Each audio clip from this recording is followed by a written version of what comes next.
Hai, saya Kris Widiantoro, ketemu lagi di program Healthy is Fun.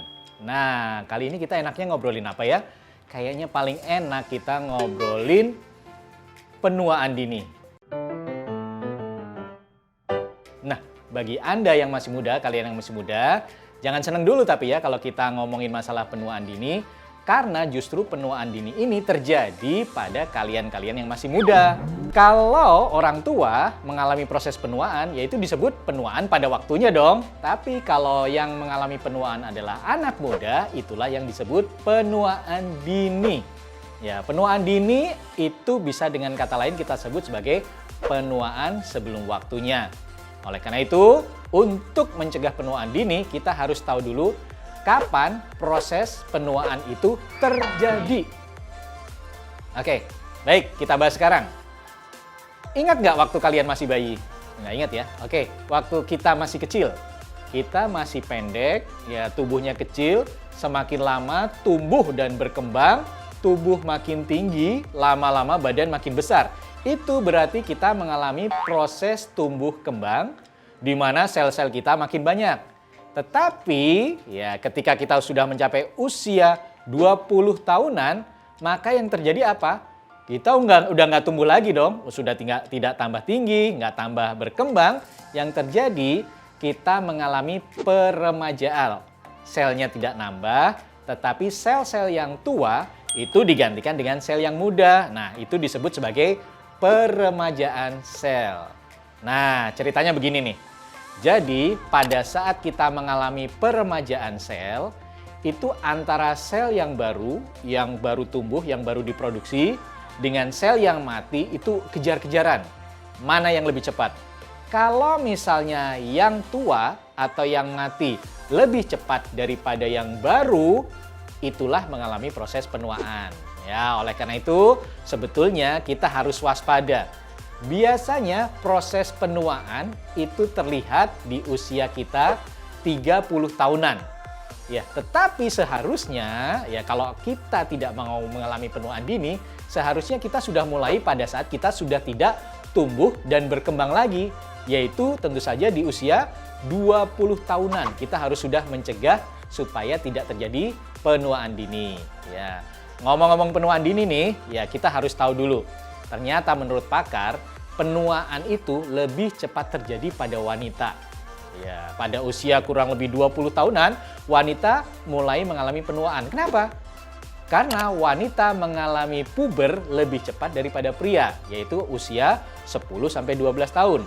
Kemudian pria baru menyusul mengalami penuaan karena pubernya dia lebih lambat dari wanita. Jadi proses penuaannya lebih lambat. Nah, biasanya wanita mengalami penuaan ditandai dengan masalah kulit. Ya, ada garis-garis kerutan. Makanya kalau Anda cewek-cewek wanita-wanita di rumah, kalau mulai mengaca, di kacanya ada kerutan, biasanya sudah mulai stres nih. Waduh, saya mengalami penuaan gitu ya. Itu adalah penuaan awal bagi seorang wanita, biasanya di kulit.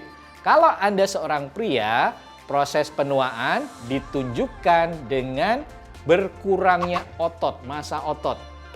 Nah, biasanya kalau Anda yang masih muda, itu tubuh semuanya berbentuk otot. Oleh karena itu, di usia 30 tahun sampai Anda seterusnya, harusnya kita bisa menjaga supaya tidak terjadi proses penuaan. Gimana caranya kita mencegah penuaan dini? Yang pertama, istirahat yang cukup.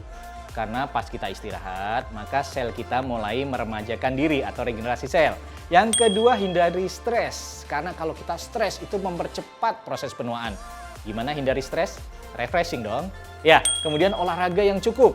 Karena olahraga yang rutin itu membentuk massa otot sehingga kita tetap bugar. Yang keempat, minum air putih yang cukup supaya sel-sel kita tetap terjaga kebugarannya, kesegarannya.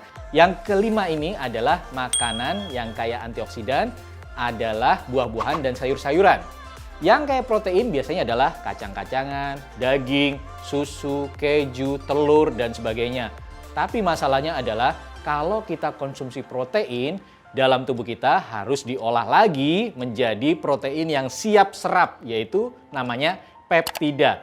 Oleh karena itu, kalau Anda nggak mau repot, kalau kalian nggak mau repot, kita ambil jalan pintas saja. Konsumsilah protein yang praktis karena mengandung peptidanya. Ada di mana? Kita minum saja peptidanya, ada di Soypep. Nah, ini dia produk yang luar biasa. Jalan pintas Anda mendapatkan peptida. Nah, peptida itu apa? Peptida adalah bahan untuk membuat sel-sel yang baru. Nah, itu ada di dalam Soypep. Soypep memang terbuat dari bahan kedelai.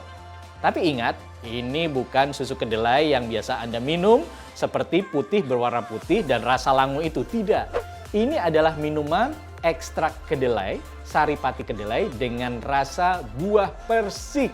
Nah, rasanya luar biasa, rasanya segar. Anda cukup minum 1 saset sehari saja, maka akan membantu kebutuhan antioksidan dan kebutuhan peptida kita. Jadi, mau sehat nggak harus repot, nggak harus ribet, karena sehat itu menyenangkan. Healthy is fun.